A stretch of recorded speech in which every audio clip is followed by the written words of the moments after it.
You having a stressful day and need a few laughs? Well, you come to the right place. Myself, Lyrican, Mr. Tony Raw, and Jimmy Jam are three fathers formerly in the music industry who have a lot to say. So sit back, sip your cup of coffee, and welcome to the shenanigans. Welcome to the Coffee Break Podcast.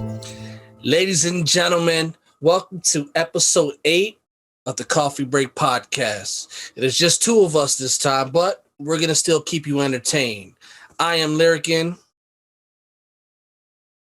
And I'm Jimmy Jam. How you feeling today, big brother? How you feeling? I'm doing well, brother. How are you? You know, see, I got my shirt.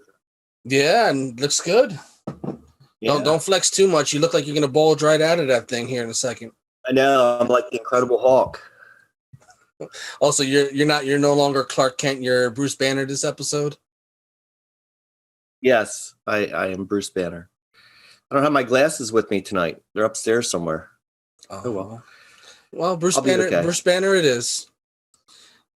So, let's start off with some parenting advice from us. So, okay, we both have kids.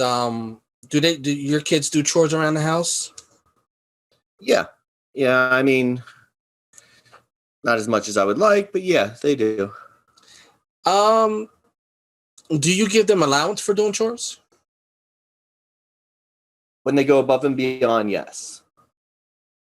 Now, do you think it's something parents should do as like, hey, if you mow the lawn and you wash the car and you do this, I'll give you $20 at the end of the week type thing?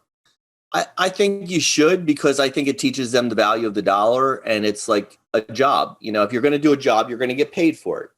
If you put in the work, you're going to get compensation. So, I mean, there's certain things that just helping around the house should be required. You're not going to make a buck off that for doing the stuff that you should be doing. But when you go above and beyond, yeah, I have no problem kicking in a few bucks. When I was younger, I used to, my uncle, I would mow his lawn. He would make me wash all his vehicles. I would have to clean out the gutters. I'd sweep out the garage. I had to organize all his tools. And I would get $20 at the end of the day. And it actually felt good, because then, I was young. The big thing for me back then was going to the roller skating ring. So I had my money to go to the roller skating ring. Yeah, I used to have a paper route, and I would mow the grass in the neighborhood. I would mow a couple of lawns and weed whack. And there was a guy that lived next to us when we lived in the city, and he asked me to cut his grass every week. And I said, okay, not a problem. So I would go in, and one time he had all these weeds in his flower bed, and I just decided to weed whack everything, just go crazy on it. He came home, he goes, what did you do? I said, well, I thought I'd take care of the weeds for you. Here they were marijuana plants. I weed whacked his entire stash. I didn't know. That is hilarious. You didn't get no type of nice odor whacking them down? No, I didn't know what I was doing. I swear. I probably still went to this day, but yeah, I'll never forget that. We laugh about it later on, but he wasn't too happy with me. Could imagine how much you hurt him from distribution. Yeah, I don't think he was like that. I think it was just for personal, but I just I didn't know. I didn't know what it looked like. I didn't know anything. Now, when you were younger and you did your paper route and you got your lawn care money, what was your favorite thing to purchase back then? Well, I saved up to buy the first pair of Jordans. Which ones? The Jordan 1s? The Air Jordans. Okay. The red, black, and white ones that came out. The classics. Yes. So I remember now we did sports too. So we had paper routes, and my mom is a saint, because if we couldn't do our paper route because of sports or something, she would do the paper route for us. And she would have, the big bag. And this one time, this guy drove past and said, I have a lot of, you're doing a paper route. And she said, yeah, my sons, have sports, so I fill in for them when they can't do it. He offered her a job because he thought she had such good work ethic doing that. But that, my mom was just, that was my mom. She's an angel. I mean, she really is. But yeah, we saved up to buy Jordans. And I remember my dad got so livid. He said, anything that costs that much should be, gold plated and on a trophy case, and you should not be wearing them ever. But now, do you know the story behind those Jordans? No. There's actually a documentary on, I believe it's Hulu. And they talk about those Jordans because Jordan finally came out with those Jordans with Nike. It was the biggest thing of the people were buying them. Celebrities had them. And the first game, they forced Jordan to remove his shoes and ban his shoes for the first several games of the NBA season when he first released those shoes. Really? And it started an uproar to the point where people would show up with those shoes in the stadium when he played and supported Jordan. And I think he ended up wearing them, and he kept getting fined because he kept wearing them. Yeah. That's pretty cool. It was a whole big stand, and it was a whole revolution on black ownership back in the day, teaming up with the Nike brand. Eventually, I don't think it is no longer with Nike. I think it's just Jordan himself. I don't know. Last pair of Jordans I had were the 12s, and I had the Space Jams. I haven't had big shoes for a very long time. Yeah, I just never got into the whole sneaker kick, and but that's one thing I did get, and I'll never forget my dad just having a cow over how much we were spending on a pair of Jordans. For the longest time, I used to get go to the Green Dragon and get shoes that imitated, and I would put my boots. I would cover the whole top of the shoe so nobody would ever see that Air Jordan kind of was a little fatter than normal. And I would perpetrate like I had him, and nobody ever knew for the longest time. And then it worked. We used to go to S&H Green Stamps too to get stuff. I don't know if you ever heard of it. I heard of it. I've never been there. Well, it's out of business now. These Service Merchandise was over on Manheim Pike, and used to get. That's what AC Moore is now, right? Or Michael's, whatever it is. No. Service Merchandise was. It was, yeah, I think it was over there actually. No, I remember that place, yeah. But there was S&H Green Stamps, and what happened was you used to get, every time you went to the grocery store, you would get for the amount of money that you spent, you would get green stamps, like coupons, and you would get a book, and you would paste them in the book. And when you got a book full, you would be able to trade it in for like merchandise. Is that the thing that they used to have on top of the register that looked like yes, that the green looked stamp? like you would take a number and they would click, pull them out and then put them on something? Yeah, I remember those. Yep. Yeah, so I remember we saved up one year, and Jeff and I got this. It was like a raft and a blow-up raft, and I got goggles, like not goggles, but like a scuba diving mask with a snorkel and flippers. And we went down to Ocean City, and I was so excited to use this. Well, my dad never had patience with this kind of stuff. Our vacations were like National Lampoons. And my mom said, Jim, I got this raft for the kids. Let's blow it up. My dad said, well, where's the pump? Well, we didn't get a pump. So my dad had to blow this huge raft up. He was madder than heck. So then he was already fired up. So then I go down and I'm snorkeling, what I thought was snorkeling out in the water in Ocean City. And you know how the waves like bring you in?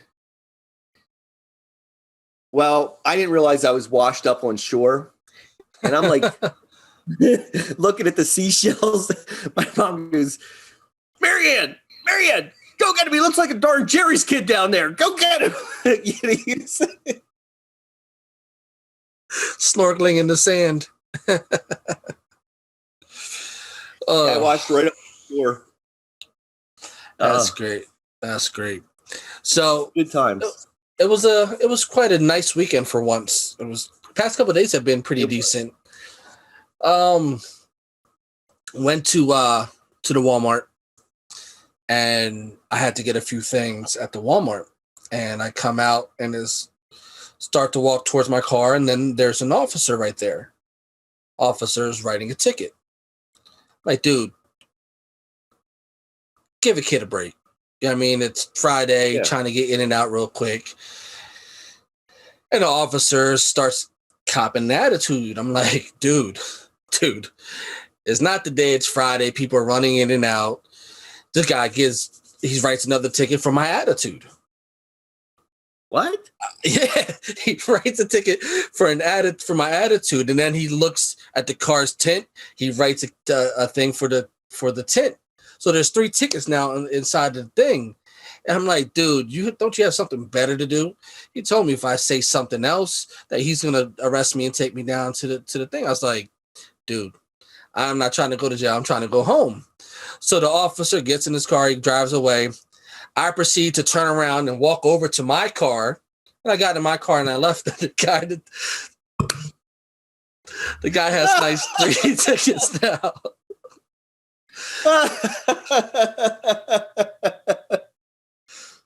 That's awesome. Well, somebody's going to have a bad Friday. Yeah, I would say. Oh, man. So have you done any good TV watching? Yeah, I did. WandaVision was today. Watched it. Episode 8. It's funny, we're on episode 8, and that's episode 8. And I gotta say, the show. Nice parallel. Nice parallel. My pick for the week for television shows, and I watched a lot of different genres. Superman and Lois on the CW. Wow. I loved every second of that iteration of Superman and Lois, which we were introduced to him kind of with the Arrowverse, and he was on Supergirl, he was on Arrow, the crossovers and stuff like that. And I'm glad they gave Tyler a chance to play Clark Kent and Superman. Yeah, I don't want to say too much because I know it's brand new, so some people haven't watched it, but I feel I have a lot of respect for the CW, the way they produced it and made it. They brought a lot of this different Superman universe into one show. They paid homage to a lot of the prior Supermen, whether it be the suit itself, the way the S is on the chest. The 1942 Superman, black and red. They said that that's going to make its appearance again in the series later on.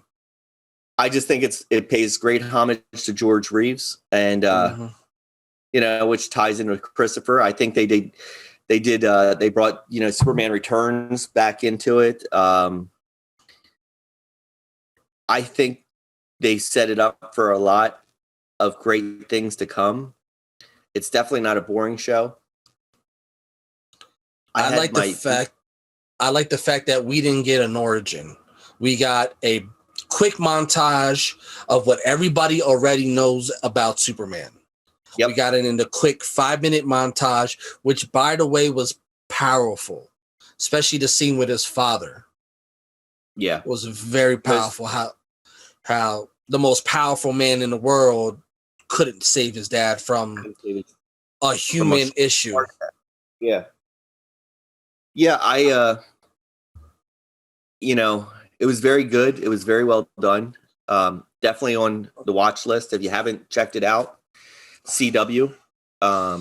You could Superman tell they're and making Lois. it its flagship. It's going to be its flagship superhero is. show. It's well written.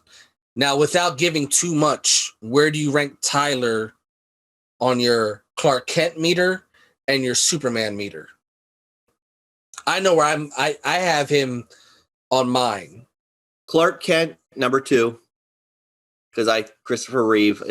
I just can't ever go against Christopher Reeve for anything. I mean, I just think he was embodied Superman for me for growing up. So for Clark Kent, definitely number 2. For Superman,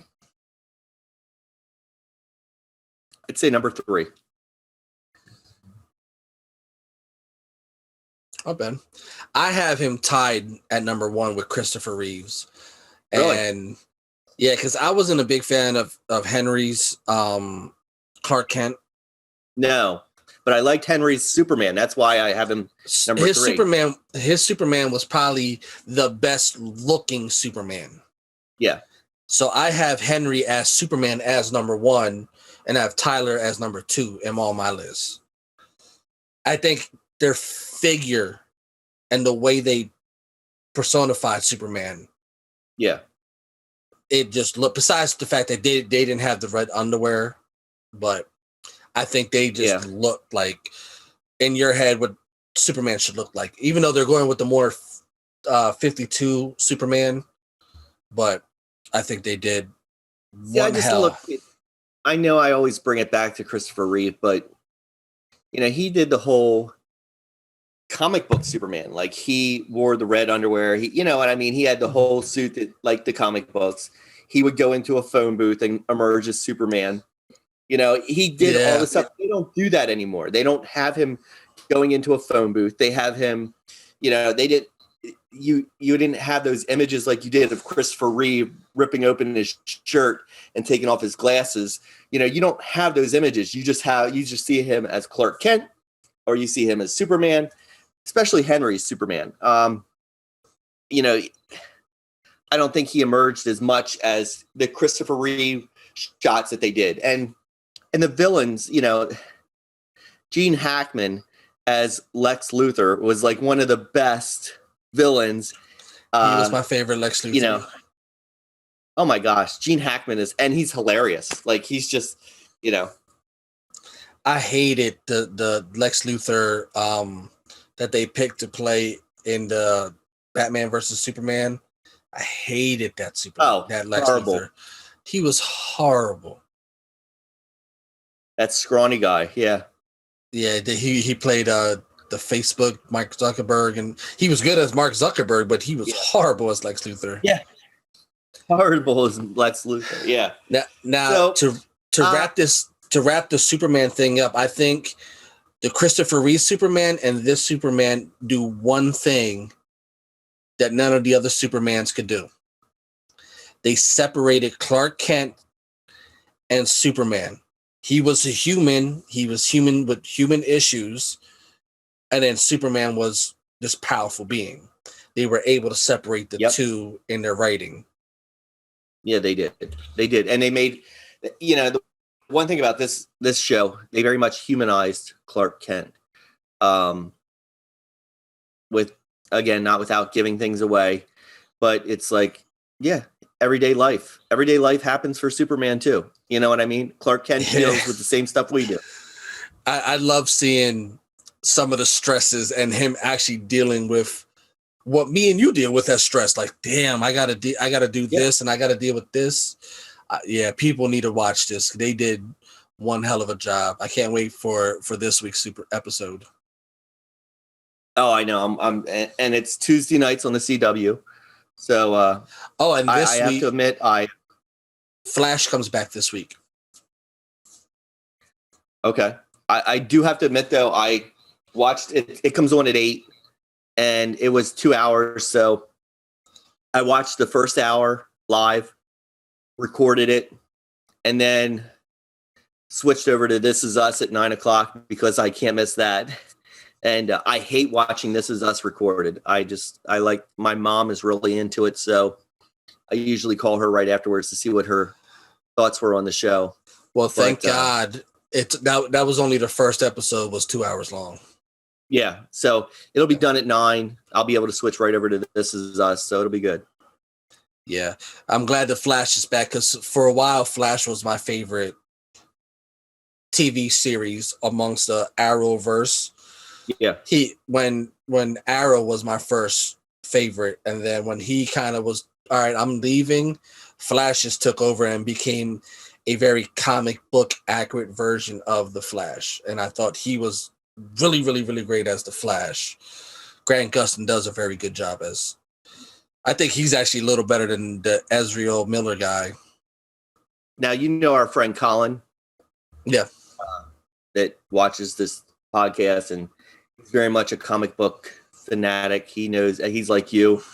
He can reference the book, everything. He knows it. Like you and him talking, I would be like, I'd have brain damage. I wouldn't be able to follow it.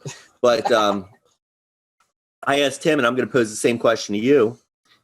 Is the CW setting up for a TV version of Justice League?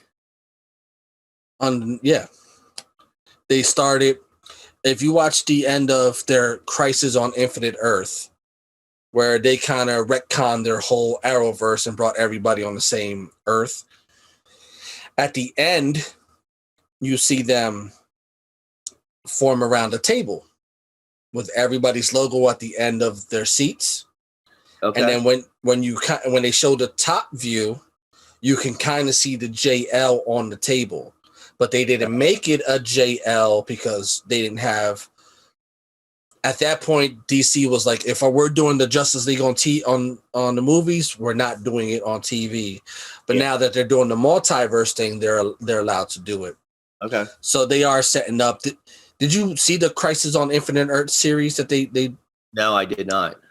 It's okay. I gave it a B. And it's pretty cool because at the very end of that, they show the table, Justice League, and they go right to this cage opens up, and the cage is the monkey from the Wonder Twins. Oh my gosh.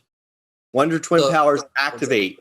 Yep. So they they were part of the Justice League for a little bit. So they're going to be bringing them shortly into the CW series. That takes me back to my childhood.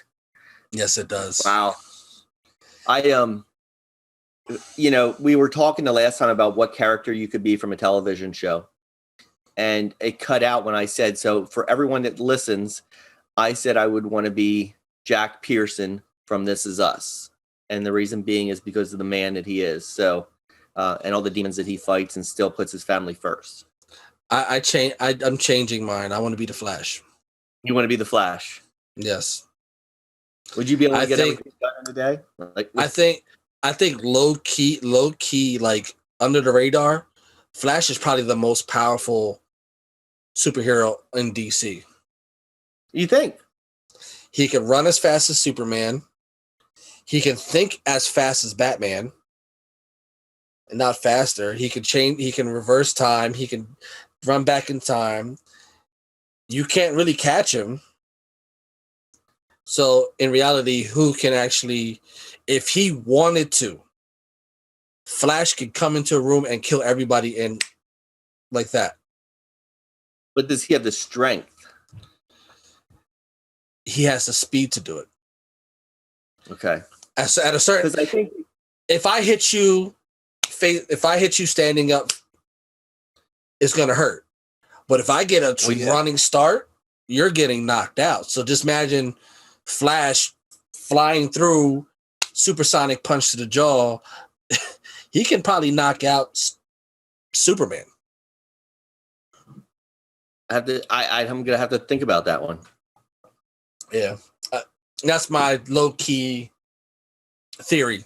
that he is actually a more powerful being than what he knows he is. So is that your comic book take for the week? What do you think? What do you got going on there? No, my comic book take would be that White Vision on WandaVision. At the end, you saw that White Vision is alive. Is Ultron. I have a theory, and it's kind of mini confirmed because I just looked at the cast for WandaVision, and the guy who voices him is part of the cast listing. Oh, really? Yeah, so I don't know if he's in there as a flashback or if because my theory is White Vision is going to have to fight Red Vision. And, the Vision we all know is only alive because Wanda's magic is making him alive, but outside of the Hex, he can't stay alive. No. So I think Ultron is in that body. Vision is going to have to fight Ultron in Vision body, remove Vision's consciousness, and he's going to take over White Vision body. And then that's how we're going to get Vision from here on out. Isn't that kind of ironic since, it was Ultron that created Vision to begin with? Yep. Full circle. Yeah. I'll tell you, Marvel. That's my theory. Marvel, I think Stan Lee would be very proud of the way the Marvel universe is heading. Oh my God, he would be. I miss seeing him as his appearances in the movies. We were watching. What did we started to watch Endgame the other day, just something to do, and when he's on the bus driver for Spider-Man, and they're. Like, you can't sit around. Yeah. Did you notice that when Wanda drives to Westview, she's driving a red car. Did you see the license plate? No, I didn't. It said Excelsior. I did not see that. They always try to bring him in one way, shape, or form. Like last week, they showed all the quick pictures that say Wanda. There was Wanda on the license plate, and the number at the top was Stanley's birthday. So they did a good job on The Big Bang Theory, always bringing him on the show, and even Mark Hamill as Luke Skywalker. They all the Star Wars characters, the Marvel. That's another classic show, The Big Bang Theory. I love The Big Bang Theory. That was one of my favorite TV shows of all time. Now, do you know the cartoon Big Hero 6? I do know of it. I watched a little bit of it. I don't think I saw the whole thing. You know that those are that's a Marvel? I did not know it. It's that big white guy, right? Yep, the big white bubble looking guy. Yeah. Reminds me of the Stay Puft Marshmallow Man.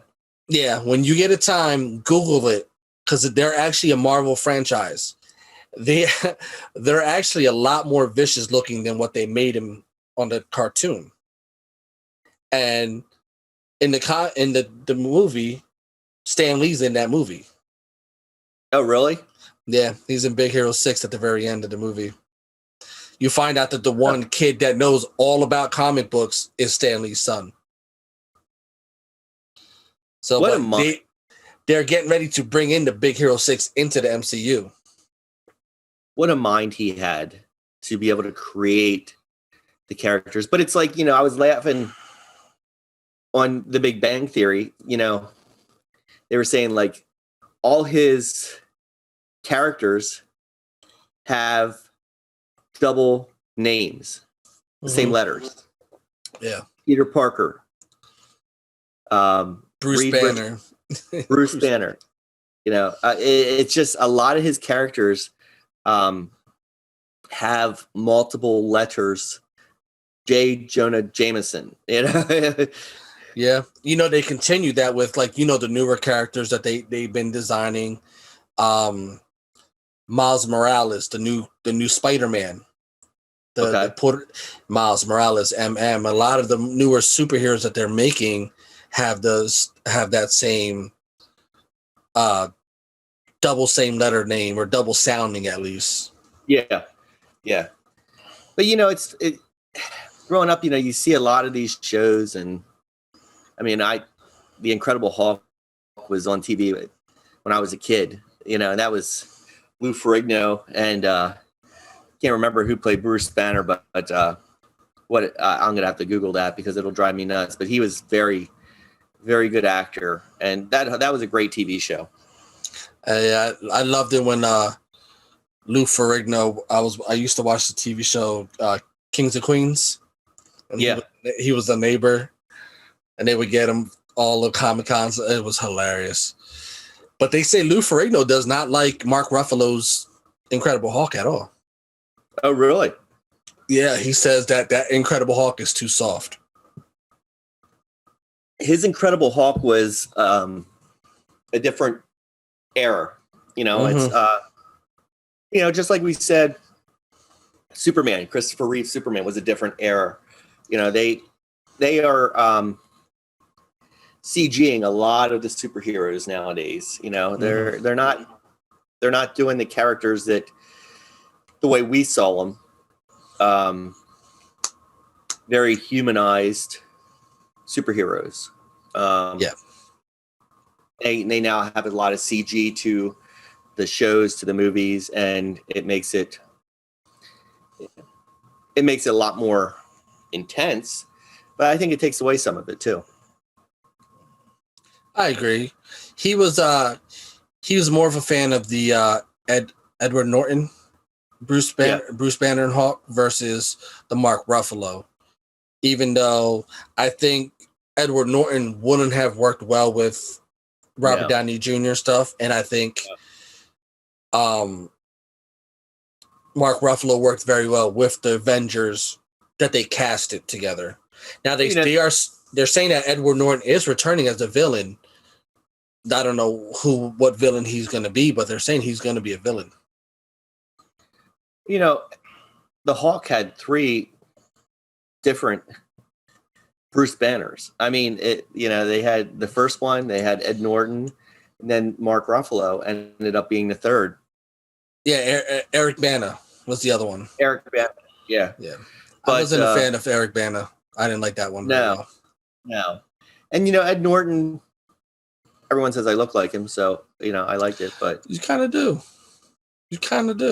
I did like Edward Norton's standalone movie, but I still don't think that he would have fit with Robert Downey Jr. He would Chris not Evans. fit well into the Avengers universe. No. So let's steer away from all the comic heads. You hear any weird news going on lately? I did. I printed this one out, so you gonna put your news anchor voice on? Yes. Hi, welcome to the Coffee Break Podcast. I'm Jimmy Jam, and this is the news at 6. Yeah, this did come from WGAL.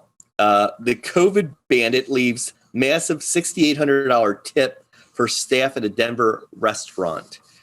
It was a restaurant called Garden Grace, and there was a staff there of, I can't tell you the exact amount, but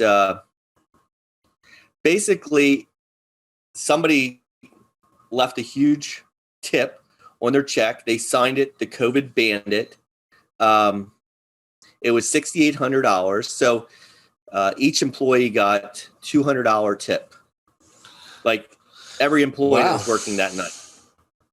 And he signed it, the COVID bandit.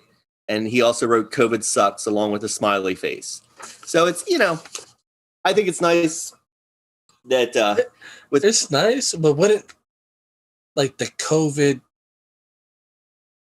bandit though? The COVID bandit, yeah, it's kind of weird. COVID bandit steals stuff. He's giving stuff away. You'd be like the COVID Santa or something. I would have went more with the COVID Robin Hood, you know. There you go. Like that But one. I think that's a great story, and it's nice to hear that. I don't know about you, but I'm very big on tipping, especially right now in the restaurant industry. I always make sure I give 20 to 25%, even when I do a pickup order and it's, takeout. Yeah. I always give a nice tip on that as well, because, their tips are down because they're not at full capacity. They're, dining still 50%. So I think as a collective group of people, if you can tip whenever you can to the service industry, barbers, servers, bartenders, anyone that provides a service that you can tip, I would definitely go above and beyond and do whatever you can. I agree because as you know, my wife was a bartender, and we tip well because we've been in that realm before, so we try to push a positivity as much as we can, because that could give somebody a smile that's much needed in a crazy time right now. You must have tipped well because that hairstyle is on point today. I felt like being Clark Kent today. So see, I got my little curl right here in the front. You got a little curl? Yeah. Yeah. I'm Bobby Kent. Bobby Kent. Oh man. So yeah, that's the crazy news. Not a crazy news story. I just think it's a feel-good news story for the week. Yes. Feels very good. We need to push more positivity. Definitely push more positivity. Especially people in today's society. It's so ugly. I think a lot of and I'm not bringing up any articles, but everyone knows, if you're in Lancaster County, some serious stuff that has happened recently in our area that are sad stories. And I choose not to talk about them, but I think a lot of our younger kids are psychologically suffering from the way COVID is affecting their life. I mean, they don't have the interaction with their friends that they normally had because of COVID. Their classes are they're limited. They have to wear masks. Some are online school, some are in school. It depends, but it's definitely different. And I think a lot of kids are psychologically suffering from not having that interaction that they need to develop at their age. Oh, I agree, because a lot of people, they're saying that depression has skyrocketed within this whole thing, and certain people are finding different ways on how to deal with it, such as Zoom and just bonding with certain people. Me and you have gotten closer since a lot of this. We talk more than we've ever talked before. We ever did. And it's just people need to surround themselves with happy-minded people. My wife always picks me up when I'm down, and I do the vice versa when she's a little down from being inside the house. Yeah. I know it's frustrating, but like you said, I think we've gotten back to in certain aspects the way life needs to be. We've reconnected with a lot of individuals that we kind of lost touch with because life was quote unquote so busy. I'm very blessed that you and I and Tony were able to reconnect and do this and bring it to everybody. And I think, next week, hopefully we're face to face and we're going to try it differently. And in the next few weeks, we're going to try to be all in one room and see how it goes. I feel the more shenanigans, the better. Yeah, definitely. Definitely. Oh, yeah. So, what else did I want to talk about here today? Did you have a kind of going back to the WandaVision thing? You saw the last episode. Have you figured out what the whole Agatha, what she wants? The way I'm taking it is she wants Wanda to envision and embody the Scarlet Witch and become that character more than what she was. Am I correct? Kinda.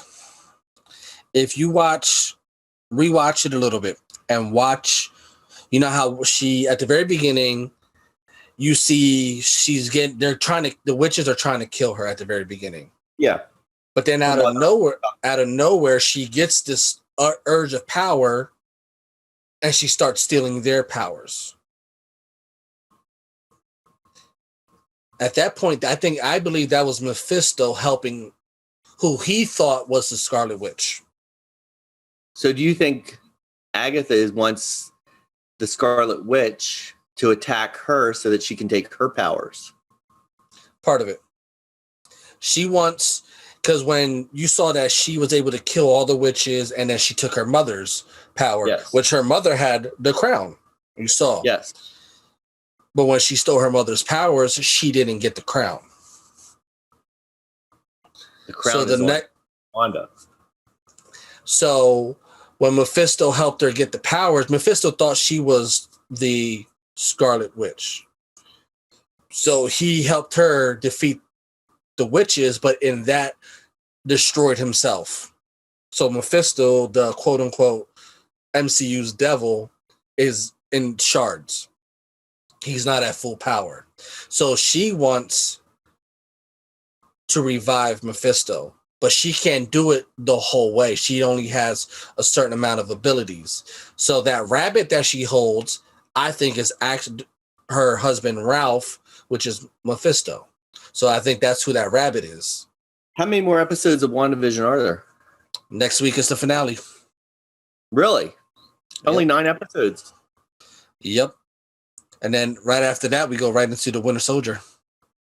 Yeah, I'm excited for that. Yeah.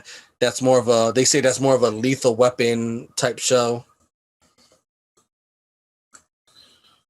So, but I think they're saying that there's going to be that there's 3 MCU appearances. I have a feeling Doctor Strange is going to show up some way, shape, or form. I have this weird inkling that Tobey Maguire is going to show up as Spider-Man. I don't know why. I just think he's going to be in it. And I think Ultron is in the Silver Vision body. Those are my theories. Yeah, I mean, I know there's a lot of our listeners that don't follow the comics as much as we do. But I think, even Christy, she she's not a big fan like we are, but she'll get into it. Like, for example, my dog's barking if you can't hear him. He agrees with you. Yeah, he loves to voice his opinion. I got a story to tell you about that then. So, I think, like Christy got into the Suicide Squad. She and she liked the Joker that was done by Joaquin Phoenix. So not as much of a comic book head as we are, but like when it presents a storyline in a good way, she can get into it. I think I secretly turned Tara into a comic book watcher. She because I rewatch things so much because Marvel, there's 30 layers of a story inside one story, so you always watch back. You see different things, and she's watched so many of the movies with me that when we're in she's watched every episode of WandaVision with me. And she was like, oh, that's from when they were in Ultron, and this is from the Avengers Tower. And I'm like, it's working. Yeah. My devilish plan is working.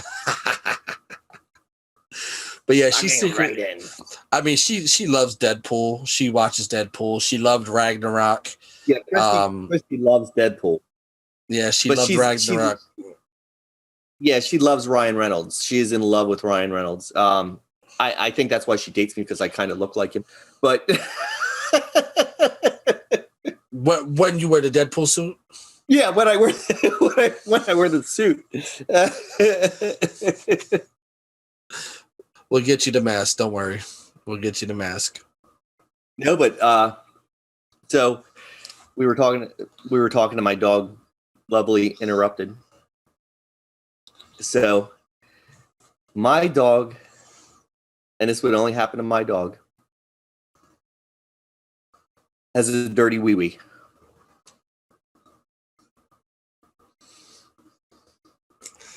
I'm kind of afraid to ask, but explain. Well,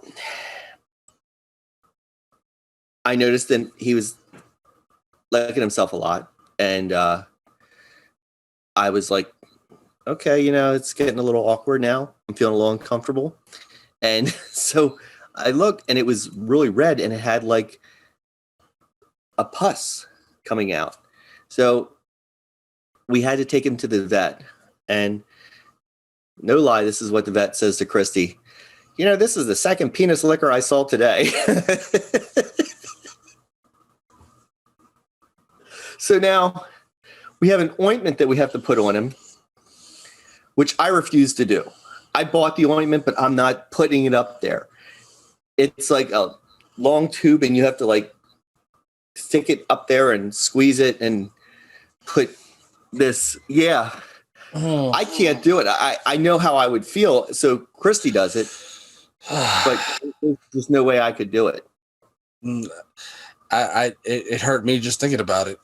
Oh, the poor dog. But, they said it was from when the snow was really high. We shovel spots for him to go to the bathroom. Mm-hmm. He does not use them. We could shovel out half the yard, and he would go to the spots that were not shoveled. So when he was running through the snow and it was icy, he must have nicked it on the ice. And it got infected. Well, maybe that's why you don't want to put it on him. Maybe you're a little jealous that his hanged a little lower than yours.